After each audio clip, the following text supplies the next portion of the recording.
Hello again, YouTubers. I'm Rachel Lynn for Queen Bee of Honeydews, and I hope that you are really enjoying your holidays. Today I'm going to show you how I ribbon my Christmas tree.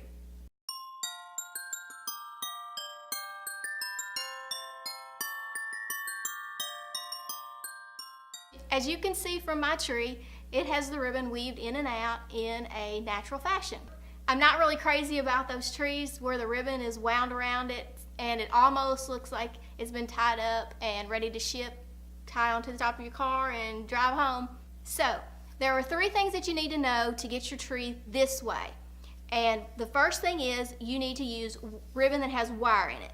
The wire ribbon will help to hold that poofy look. When you bend it, it will stay in that shape so you don't have to fight with it. If it doesn't have the wire in it, it's really difficult to do this. It needs to have the wire or be stiff enough that it can hold its shape. So that's the number 1 thing. The number 2 thing that I would say is the way that a lot of people say to never cut your ribbon, always leave it as one piece on the spool and work it in and out. Throw that out.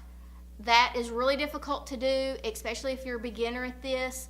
You may struggle, and before you finish with rolling out a ribbon of 10 feet and getting it wove through your tree, you will be pulling your hair out. So I just throw that rule out.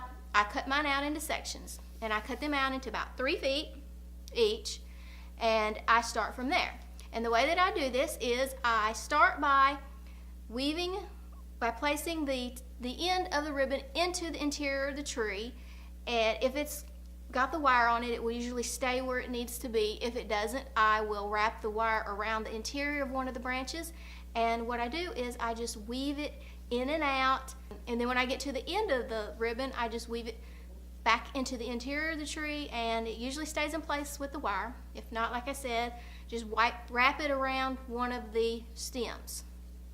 And the third thing to make your tree look like this, or to have this kind of ribbon, is don't zigzag back and forth across the tree. What I do is pick a direction. If you want to go to the right or if you want to go to the left of your tree, just pick a direction and then stay within a 90-degree angle of that direction. Don't make everything go all in one direction over and over down the tree. It will not look as natural. Unless that's what you want, if that's the look you're trying to get, then do that. If you want to make it look like it sort of has this organized, chaotic type of look, if there is such a thing, then keep everything within a 90-degree angle of your direction that you go. So if you want to go, if you're going to angle this way like I did on mine, then you'll notice that some of mine go a little bit this way, and some are angled more in that direction towards the right, and some are angled more in a vertical fashion. Just kind of mix it up, but avoid going, like I said, avoid going in that zigzag fashion, because then it will have more of a planned out look, if you will. So that's all there is to it. If you like the video, please give me a like below. And remember to subscribe. I'm always pleased to have people subscribe to my channel, and you can see more of my Christmas tree by watching my video on how to flock a tree, or you can also watch my Christmas tour. I'm gonna leave cards below, so just hang on for a few seconds and watch the closing of my video, and you can click those links.